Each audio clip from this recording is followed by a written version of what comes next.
The passenger listened a quiet morning at Mumbai International Airport. The hum of jet engines outside mixed with the faint chatter of travelers waiting to board.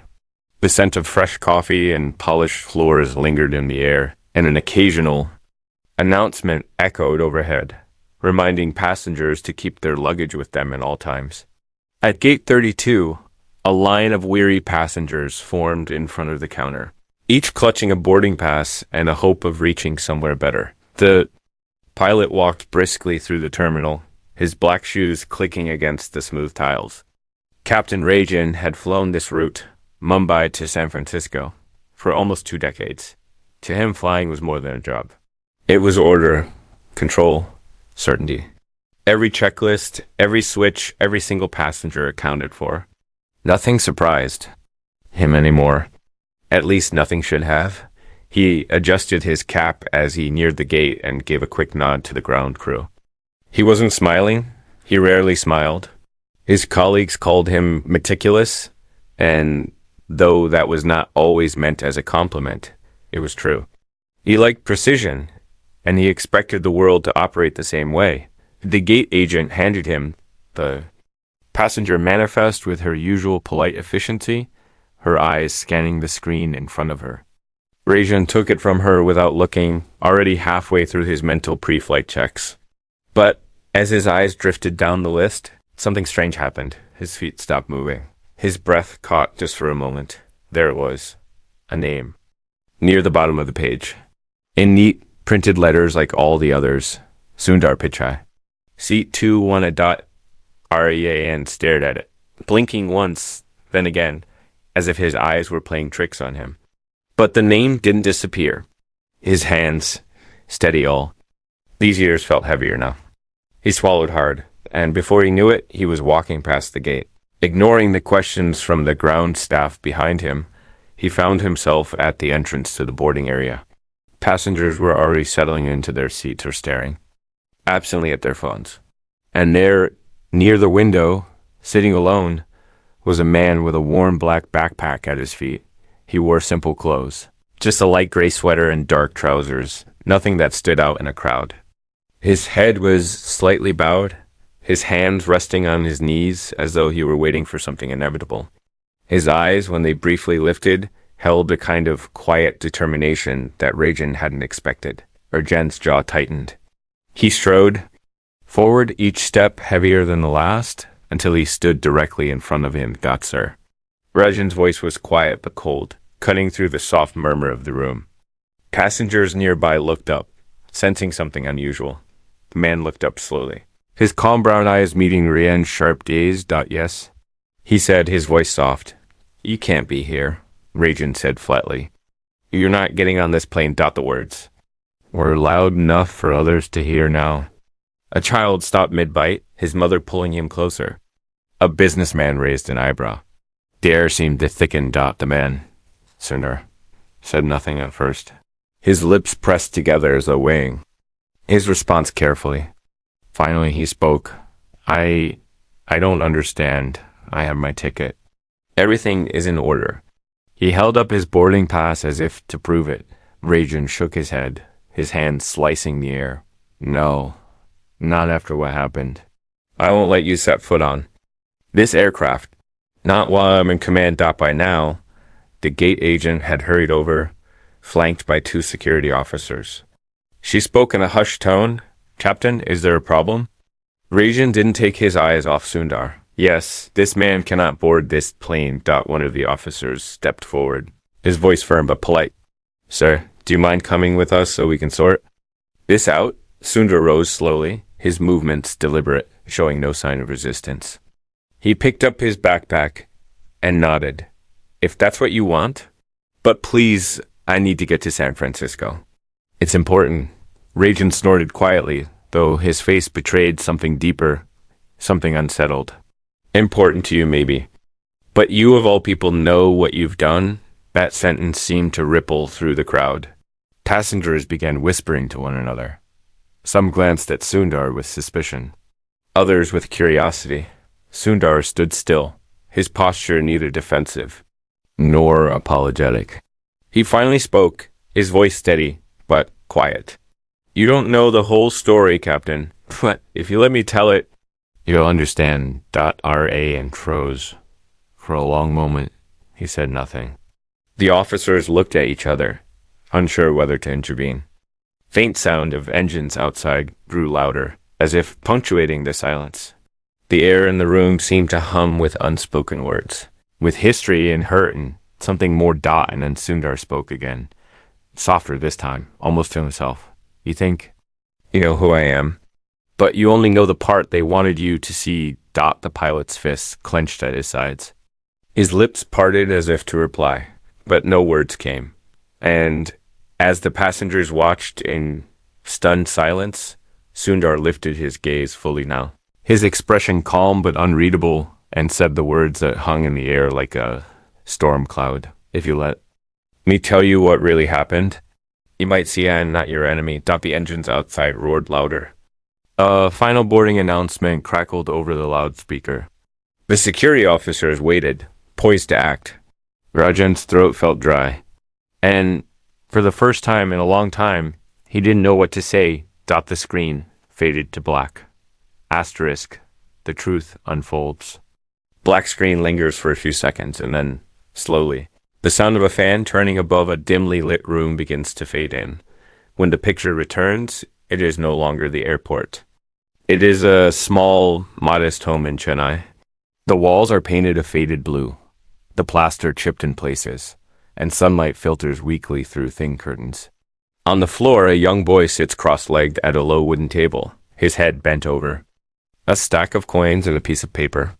His mother sits across from him, her hands calloused and her sari neatly pinned despite its age. Watching him count with quiet pride that the boy is Sundar, perhaps 11 or 12 years old, his hair neatly combed, his eyes already carrying that same calm focus. He counts slowly, carefully, dividing the coins into neat piles. His mother leans closer and whispers, "We still need another 20 rupees for the rent." Sundar nods and keeps counting. Determined Dot in the corner of the room. His father crouches. By a broken ceiling fan, his fingers dark with grease, trying to fix it with a screwdriver that's worn at the edges.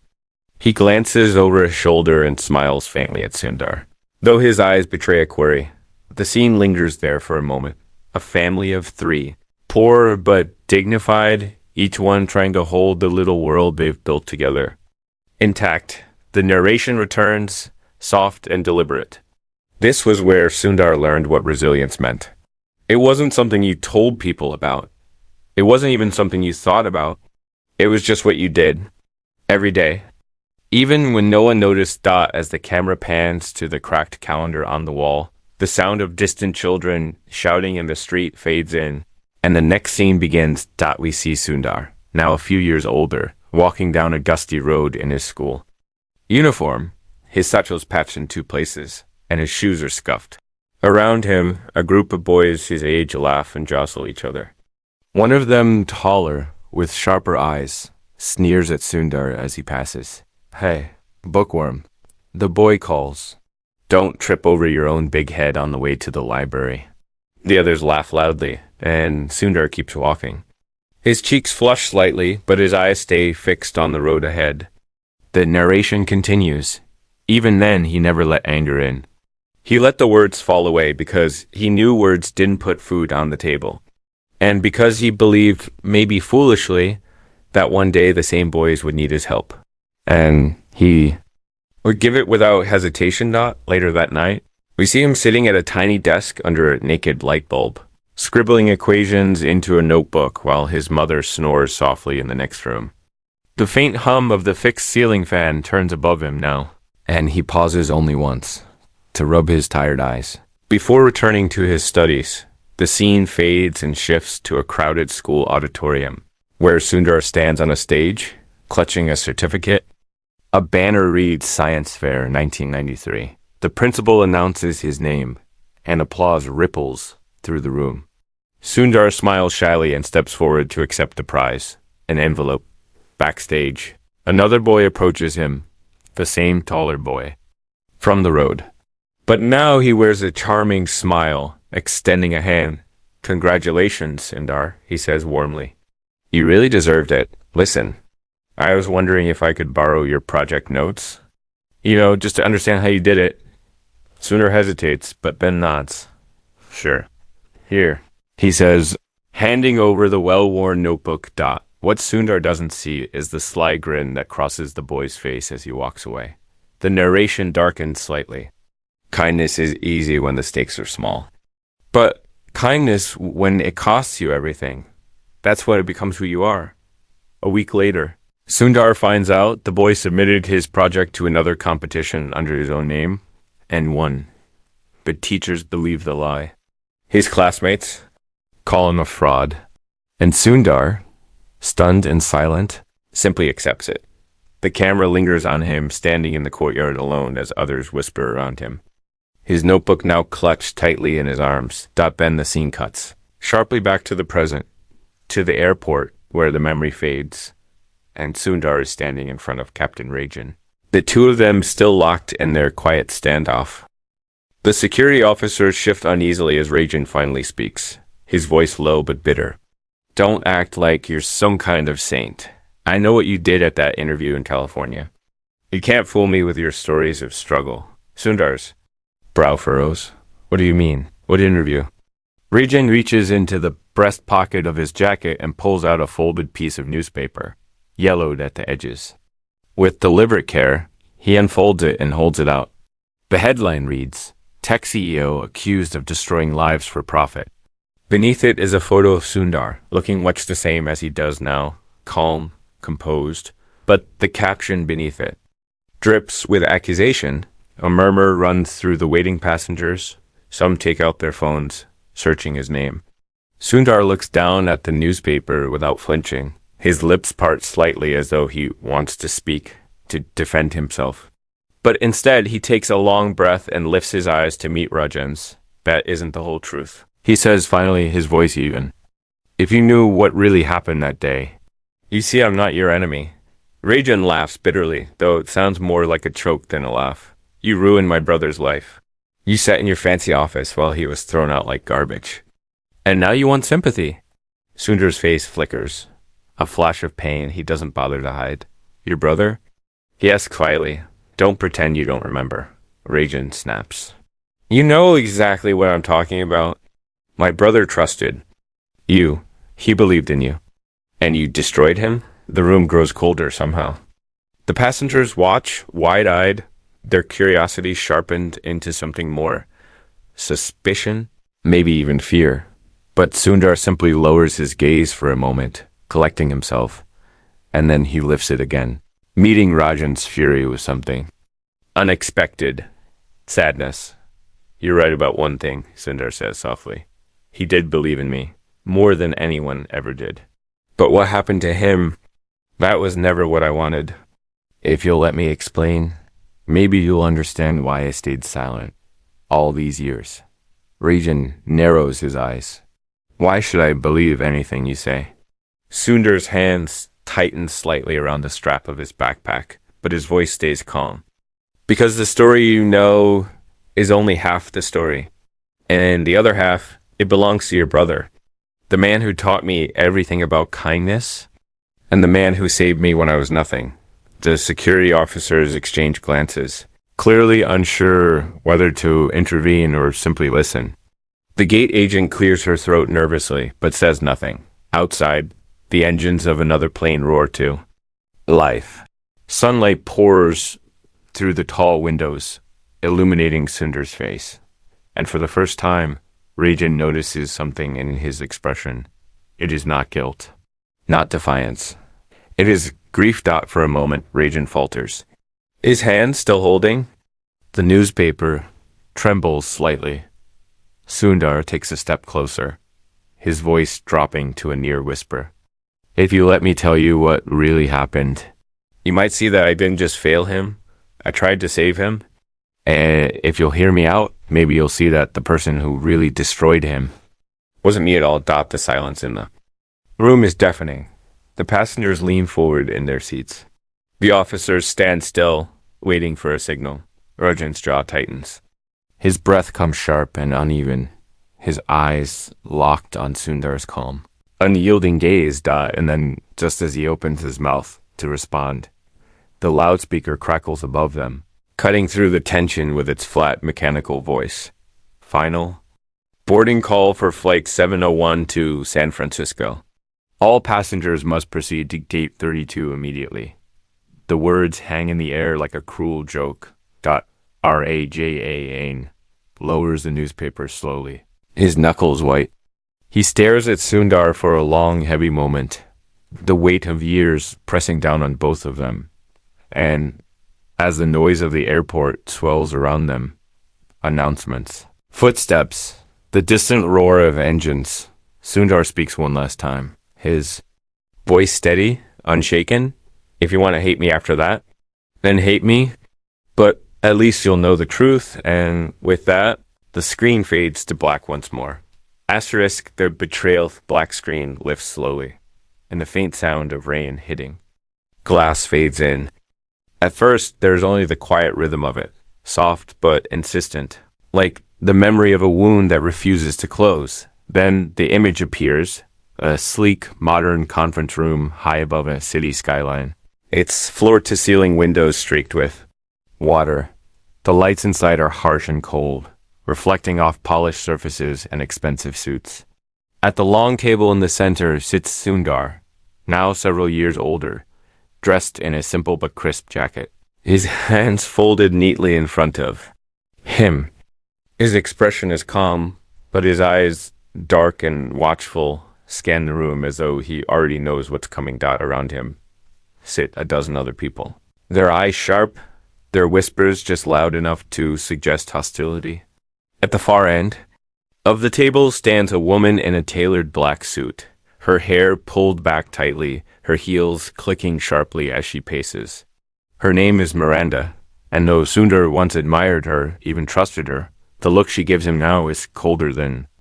The rain outside. She stops walking, leans both hands on the table, and glares directly at him. You think you can just walk in here and change everything? You think this company belongs to you? Sundar meets her gaze evenly, his voice calm.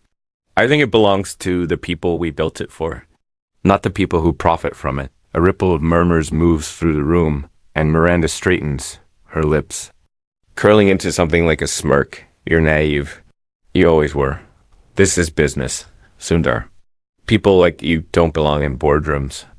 You belong in cubicles. Sundar looks down at his hands for a moment, then back at her. Then why did you hire me? The room goes quiet. Miranda's eyes flash, but she doesn't answer. Instead, she picks up a file from the table, flips it open, and begins reading aloud. A free platform for students in developing countries. Unlimited access to tools. Pre-hardware donations. No revenue model. No investor return. And you expect us to keep funding this nonsense? You've lost your mind. Sundar leans forward slightly. It's not nonsense. It's what we promised we would do.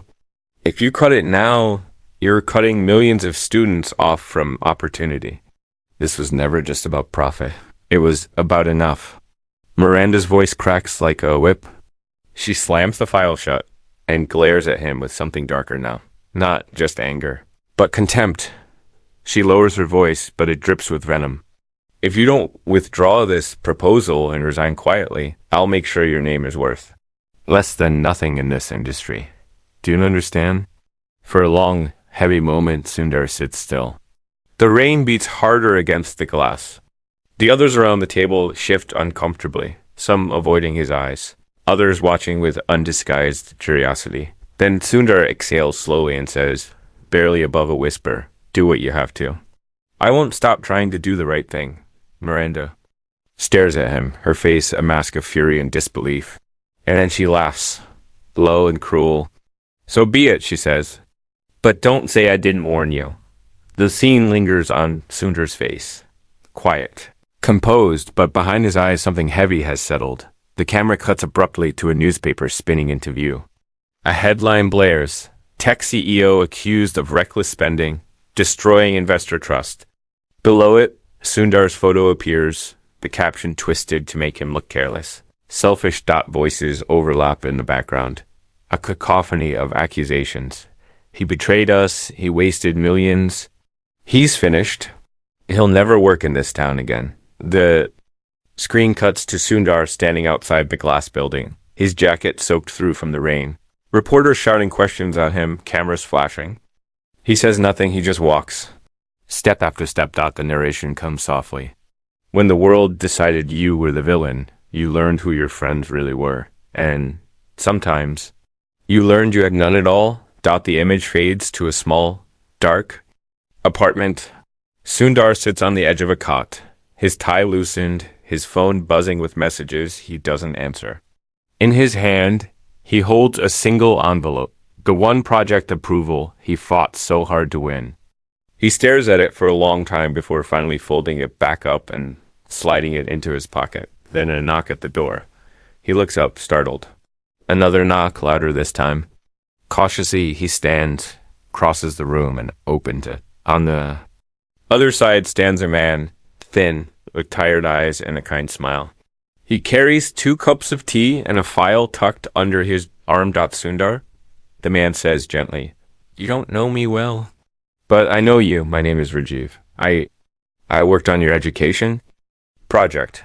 I wanted you to have this." He hands Sundar the file. Inside are dozens of handwritten letters. Students thanking Sundar for giving them computers. Teachers praising the free tools. Parents saying their children now dream bigger because of him. Rajiv's smile falters when he sees the exhaustion in Sundar's face. He puts one of the teacups into Sundar's hand. "You did the right thing," he says quietly. "Don't let them convince you otherwise." Sundar finally looks up at him, and for the first time in weeks, something in his expression softens. "Thank you," he murmurs. Rajiv only nods. "You're not alone. Not as long as I'm around." The scene fades, and the camera cuts back to the present, the airport, the waiting area. The tension thick enough to taste. Captain Rajan glares at Sundar, his hand still trembling as he clutches the old newspaper. His voice is rough now, edged with both fury and something else. Grief. "You think these little speeches can undo what you did? You think you can erase what you did to my brother? He believed in you. He fought for you. You destroyed him? Asterisk." Sundar's face tightens. Something shifts behind his eyes. Something quiet but unmistakable. "Rajiv?" He asks softly. Rajan's jaw clenches. "You remember his name?" Sundar doesn't look away. His voice drops lower now, heavy with memory. "Of course, I do. He was the only one who believed in me when everyone else wanted me gone." The passengers sitting nearby exchange uneasy glances. Some whisper. A woman shields her child from the tension crackling in the air. Rajan takes a step closer, his teeth gritted. "You promised him? You promised you'd protect him. But after they threw you out, they blamed everything on him. They fired him, ruined his name, and left him with nothing. And you said nothing." Sundar's shoulders stiffen. His hands tighten around the strap of his backpack. When he speaks again, his voice is quiet, but every word lands heavy. "You think I didn't try? You think I didn't fight for him? I begged them to leave him out of it. They wouldn't listen. I had no power left to stop them." Rajan shakes his head, a bitter laugh breaking out of him. "Liar." Sundar reaches slowly into his backpack. He pulls out something wrapped in clear plastic. An old photograph. He holds it up, and the camera focuses. On it, a picture of 2 young men, Sundar and Rajiv, standing side by side in front of a chalkboard, both smiling, holding certificates. On the back, in faded ink, are the words, "To Sundar, the only one who believed in me. Thank you." Rajiv. Freezes. His eyes lock on the photo. His lips move, but no sound comes out. His hands fall to his sides. The silence is deafening now. Even the hum of the engines outside seems to fade. The passengers watch in stunned stillness. Sundar steps closer, his voice low and steady. "I didn't destroy your brother. I tried to save him. And if you'll let me, I'll tell you everything." The camera lingers on Rajan's face, caught between rage and confusion and something else. A dawning realization. Just then, over the intercom, a crackle interrupts the moment. The voice of the gate agent comes over. The speakers, "Security to gate 32 immediately." We have a situation requiring assistance. The announcement echoes through the room. Rajan and Sundar both turn toward the sound. Their standoff momentarily broken by the new tension rising in the air.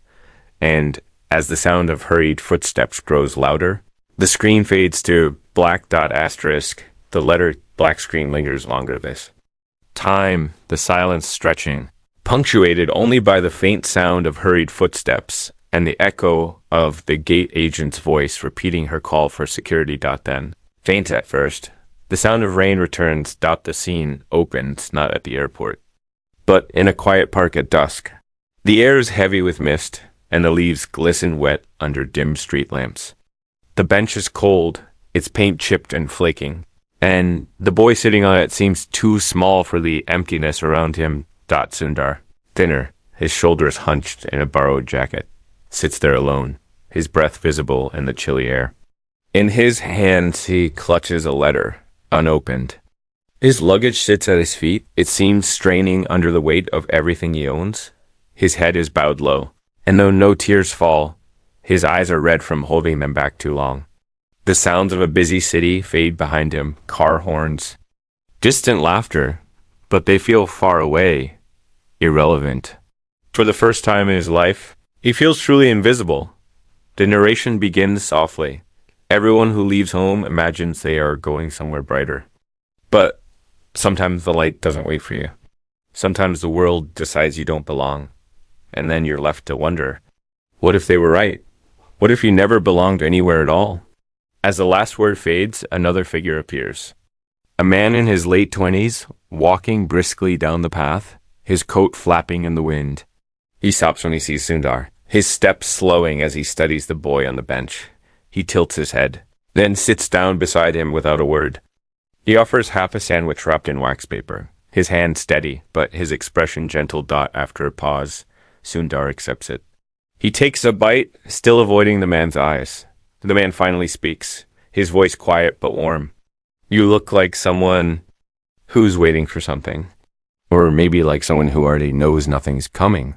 Sundar doesn't reply at first. Then, barely a whisper, I was supposed to meet someone. They never came, the man nods knowingly. That happens a lot here. He extends his hand. I'm Rajiv. Sundar hesitates, then takes it. Sundar. They sit in silence for a long while. Eating in the dim light. Where are you staying? Rajiv finally asks. Sundar shrugs. Not sure yet. Rajiv chuckles softly, though his eyes are kind. Then you'll come with me. Just for tonight. No one should spend their first night here on a bench. The narration returns. A faint undercurrent of grief in its tone. Sometimes the people who save you don't arrive like heroes. They just sit quietly beside you until you remember how to stand. Scene cuts to a small, cluttered apartment. The smell of curry in the air, faded posters on the walls. Sundar sits at a kitchen table as Rajiv brews tea on the stove. On the table sits a single sheet of paper. A letter of recommendation. The ink is neat but hurried. The words sincere. Rajiv places it gently in front of him. You'll need this, he says simply. You're smarter than anyone I know. They just can't see it yet. Let me help them see. Sundar stares at the letter, overwhelmed. I don't know how to thank you. Rajiv waves him off, smiling faintly. Then don't. Just promise me one thing. Sundar meets his eyes. Anything. When you're where you're meant to be, you find someone else on a bench and do the same for them. That's all. The camera lingers on Sundar's hand, gripping the letter tightly. Then cuts back to the present, the airport. The tension sharp and heavy. The photograph still rests in Sundar's hand, its faded edges trembling slightly. The security officers stand to the side now, no longer sure who they're meant to be escorting. The passengers sit silent, watching as though the whole world has narrowed to these two men. Rajan's eyes stay fixed on the photo, his expression fractured. Rage fighting with confusion, grief battling disbelief. Slowly, Sundar reaches into his backpack again and pulls out another item. A small envelope. Its paper worn and creased from years of being opened and closed. He holds it out. This is the letter he gave me that night, Sundar says quietly. The letter that changed my life. I've carried it with me every day since. Raj and takes it with a shaking hand. He stares at the familiar handwriting, his brother's name signed at the bottom, and his lips part, but no words come out. The camera closes in on the letter as Rajan reads. To whom it may concern, this young man has more character than anyone I've ever met. He's kind, he's resilient. He makes everyone around him better. If you don't hire him, you're not just losing a candidate. You're losing a chance to make your company, and maybe the world, better. At the bottom, Rajiv dot the words, hang in the air between them. Rajan's shoulders slump slightly, his fury dimmed now by the undeniable weight of what he's holding. Sundar's voice cuts through the silence. Low but steady. I tried to save him, Rajan. When they came for him, I begged them not to. I told them everything was my fault. But they needed someone to blame. I was already gone, so they went after him. And I didn't have the power to stop them. Rajan finally looks up. His eyes red now, though no tears fall. Why didn't you speak up? Why didn't you clear his name? Sundar's mouth tightens. His next words are barely audible. Because if I did, they would have gone after his family instead. His wife. His children. They told me if I stayed quiet, they'd leave them alone. So I stayed quiet. And I let them believe I was the villain. The room seems to shrink around them. The silence so deep it feels almost sacred. Rajan stares at him. His breath shallow. His hands still clutching the letter as though it were a lifeline. Outside, the engines of another plane rumble to life. Somewhere beyond the glass, rain begins to fall, soft at first, then harder, streaking the windows with silver. Sundar takes a slow step back, his voice softer now. I couldn't save him, but everything I've done since was to honor him, to make sure his kindness didn't die with him. Rajan's lips move, but no sound escapes. His eyes fall back to the letter, reading it over and over as though trying to memorize every word. The passengers still watch, though the whispers have stopped. The security officers glance at each other, uncertainly, but remain where they are. Then, the loudspeaker crackles to life again, cutting through the quiet with its flat, impersonal tone. Security to gate 32 immediately. We have an emergency? Repeat. An emergency at gate 32. The announcement sends a ripple through the room. Rajan and Sundar both glance toward the glass doors, where flashing lights appear faintly outside, red and white against the rain-slicked tarmac. One of the officers speaks into his radio. His voice clipped. Understood. We're responding. The passengers begin to stir, murmuring anxiously, glancing toward the windows. Rajan slowly folds the letter and slips it into his jacket pocket. His eyes meet Sundar's one more time, and though no forgiveness is spoken, something in his gaze has changed, softer now, though still heavy with pain. And then suddenly a sharp alarm sounds from somewhere beyond the gate. A mechanical voice blares. Attention. All personnel clear the area.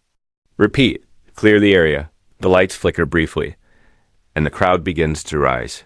Uncertainty turning to fear as the flashing lights outside grow brighter. Rajan straightens abruptly, his instincts as a pilot kicking in, his anger momentarily forgotten.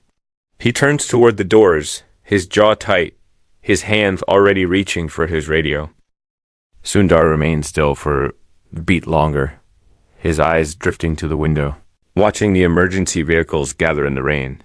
The camera lingers on his face, calm but unreadable. And then, slowly he bends down, picks up his backpack, and begins walking toward the gate. The screen fades to black as the alarm continues to blare, and the rain outside falls harder, washing the glass in streaks of silver and shadow.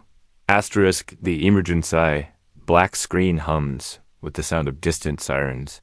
Faint at first, then growing louder, more insistent, until they seem to fill the air completely. When the picture returns, the airport terminal is bathed in flashing red and white light. The rain outside lashes against the tall windows, streaking everything in watery shadows. People murmur nervously, their faces pressed to the glass as they watch the emergency vehicles swarm the runway. The smell of ozone, sharp and metallic, seems to hang in the air, though it might just be the imagination of the waiting passengers. Captain Rajan stands near the gate doors now, his shoulders squared, his radio pressed tightly to his ear. The calm, almost cold composure that had marked him earlier has vanished. His eyes dart between the windows and the officers rushing past, every muscle in his body taut with instinctive readiness. A uniformed officer approaches, his steps brisk, his face pale. "Captain, we've got a mechanical failure on one of the departing planes. Hydraulic leak. Possible fire risk. The tower wants you on standby in case the crew needs support." Raan nods sharply, already moving toward the doors. For a moment, his gaze flicks back to Sundar, who stands a few feet away, still calm, still silent, watching everything unfold. The passengers, sensing something serious, start to shift uncomfortably. A child begins to cry in the corner, clinging to his mother's sleeve. Her face is pinched with worry as she whispers something soothing, though her own hands tremble. Just then, a woman collapses near the window, her knees buckling as she sinks. To the floor, a small boy kneels beside her, his hands patting her cheeks, his voice high and panicked. "Mama, Mama, wake up." The crowd gasps, several passengers stepping back instead of forward. One of the security officers hesitates, clearly unsure whether to assist or remain at his post. But Sundar is already moving. His backpack falls to the floor as he kneels beside the woman, his hands gentle but sure. "She's breathing," he says quickly, pressing 2 fingers to her neck. "Just fainted. Probably shock or low sugar. Does anyone have water?" Someone hands him a bottle. Sundar uncaps it and dabs some onto a tissue, pressing it lightly to her forehead, then glances up at the boy, who is staring at him with wide, frightened eyes. "She's going to be okay," Sundar tells him softly. "What's your name?" "Vikram." The boy whispers Vikram. Sundar repeats gently. "You're very brave. Can you hold her hand while I help her sit up?" "Good." As he coaxes the woman into a sitting position. The pilot watches from across the room, frozen. For a moment, it's impossible not to see it. The way Sundar moves with quiet authority, his focus entirely on the woman and her son. His voice calm but kind, the chaos around him ignored. The boy clutches his mother's hand as Sundar steadies her against the wall. She murmurs faintly, blinking as though waking from a long dream. Sundar smiles at her, reassuringly. "Just sit here a moment. Drink some water when you can. You'll feel better soon." He stands and steps back, brushing off his hands, his gaze meeting the pilot's for just a second before dropping again. The narration returns softly. "Kindness is not a choice you make when the world is watching. Kindness is the choice you make when no one would blame you for walking away." Outside the window, the emergency vehicles converge around a plane at the end of the runway, their lights cutting through the rain. Crews move frantically, hoses snaking across the tarmac, the faint smell of smoke curling even through the sealed glass. A voice comes over the loudspeaker. "Tense and urgent. Attention. All personnel remain clear of gates 30 through 35. Flight 714 experiencing technical failure. Stand by for further instructions." The passengers press closer to the windows, whispering anxiously, phones raised to record. Raging clenches his jaw, muttering something into his radio before finally stepping toward the doors. But then he stops. His eyes flick back to Sundar, who now sits quietly by the boy and his mother, watching them until he's sure they're steady. The boy glances up at him, and something in his small, fragile smile seems to pierce through the storm in Rajan's chest. The pilot exhales slowly, then walks back towards Sundar. For a long moment, he just stands there, his voice lost somewhere in his throat. Finally, he says low enough that only Sundar can hear, "Why didn't you ever tell your side of the story?" Sundar keeps his gaze on the boy, who is now sipping water from the bottle. After a moment, he speaks, soft but unflinching, because people needed someone to blame, and I could carry that. But if I spoke up, others would have been hurt. Even more. So I stayed quiet. Rajan studies him for a long time, the words settling heavy in the space between them. The rain outside intensifies, drumming harder against the windows. A sudden gust of wind rattles the glass, and passengers flinch. The intercom crackles again. All ground crews report to emergency command. Repeat. All ground crews to command. The pilot looks at Sundar. His jaw tight, his eyes dark with something he cannot quite name. Regret, perhaps, or respect trying to bloom in soil too dry for it. He starts to speak but stops himself. Instead, Sundar continues, his voice quiet but steady.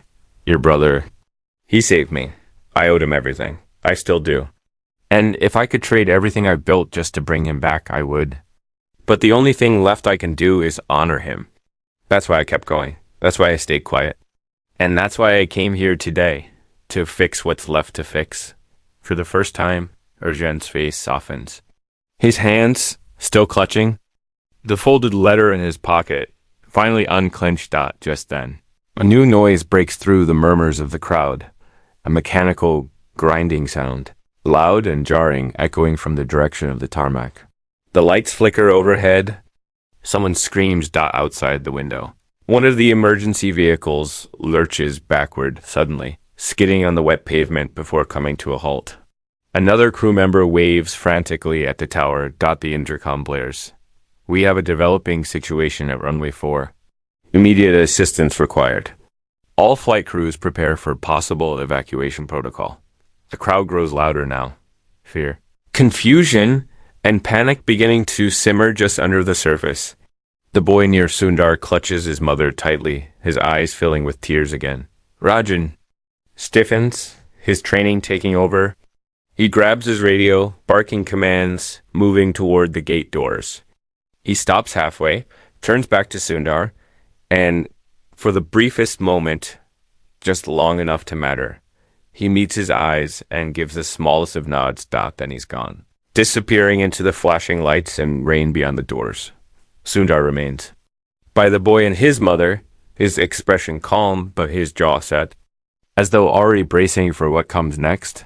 The camera lingers on his face as the sounds outside grow louder. Sirens wailing, engines roaring, wind howling, metal groaning under pressure. The narration returns, soft but sharp. Sometimes the storms that find you are not the ones you deserve, but you face them anyway, because that's who you are. Because someone somewhere once did the same for you. The boy tugs at Sundar's sleeve, whispering, "Will everything be okay?" Sundar looks down at him, and though his answer is quiet, it carries more weight than the chaos around them. It will be. We'll make sure of it. But outside, the storm only grows. A loud crack splits the air, followed by a blinding flash of light, as something explodes in the distance, just beyond the line of emergency vehicles. The crowd gasps. Passengers press to the windows in horror, and the glass shudders violently. Sundar stands slowly, his eyes fixed on the flames beginning to lick at the edge of the runway. His breath comes out in a quiet fog, but his hands do not shake. The boy clings to his mother, who is whispering prayers under her breath.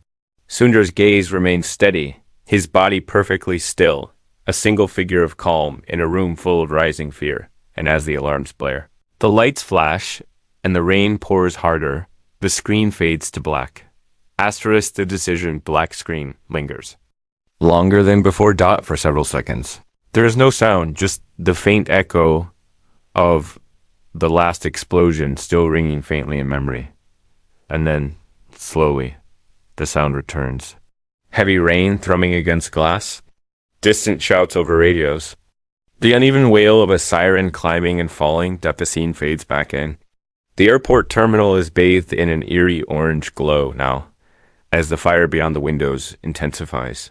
Thick smoke curls across the tarmac, illuminated by flashing red and white lights.